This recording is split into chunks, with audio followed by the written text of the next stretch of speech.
এক নম্বর প্রশ্ন, ক্ষমতার মাত্রা কোনটি? তো এখানে আমাদের ক্ষমতার মাত্রা বের করার আগে আমাদের আগে কাজের মাত্রা বের করতে হবে। আমরা জানি W/T এটাই হচ্ছে আমাদের পাওয়ার বা ক্ষমতা। তো W হচ্ছে আবার F.S। তো আমরা F এর মাত্রা জানি mL T−2, আর S এর মাত্রা হলো L, আর T এর মাত্রা হচ্ছে T, বড় হাতের T। তাহলে এখান থেকে আমরা পাচ্ছি mL² আর এখানে আছে -1, আর এখানে আছে +1। এটা যদি উপরে চলে যায় তাহলে মাইনাস হয়ে যাবে -T−3, mL² T−3। তো এটার অ্যান্সার হবে হচ্ছে আমাদের mL² T−3। পদার্থের অভ্যন্তরস্থ অণুগুলোর গতিশক্তি কিরূপে প্রকাশ পায়? গতিশক্তি আমাদের এখানে সি নাম্বার হবে। পদার্থের অভ্যন্তরস্থ অণুগুলোর গতিশক্তি এটা তাপ শক্তিতে রূপান্তর হয়।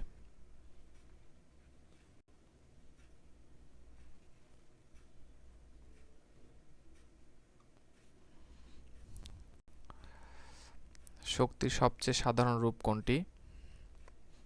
শক্তির সবচেয়ে সাধারণ রূপ কোনটি? এটা হচ্ছে যান্ত্রিক শক্তি। ক্ষমতার একক কোনটি? তো ক্ষমতা হচ্ছে W/T,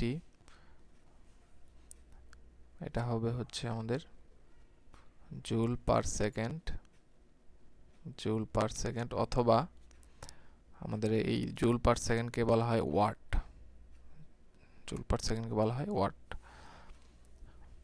100 কেজি ভরের একটি বস্তুকে 15 সেকেন্ডে 20 মিটার উপরে ওঠানো হলে পরিমাণ হবে, মানে কি হবে এটা দেখতে হবে। 1 নম্বরে বলছে 1996 জুল কাজ হবে, তার মানে আমরা যদি কাজ সমান লিখি mgh, এখানে m এর মান হচ্ছে 100,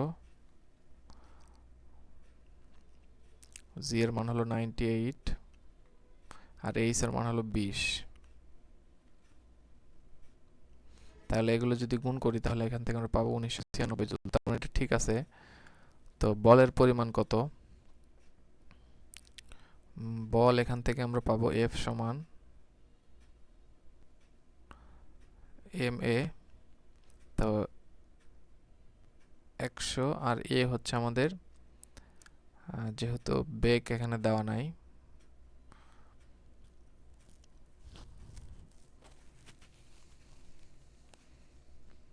তো এখান থেকে আমরা কাজ এই সূত্রতে না এসে আমরা এই সূত্রতেও করতে পারি। F.S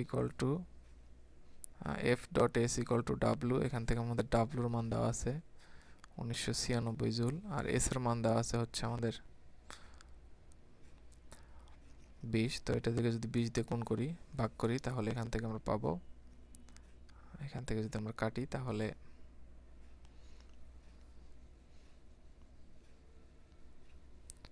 এখান থেকে একটা আসবে যেটা 98 সমান হবে না, তার মানে এটা ভুল।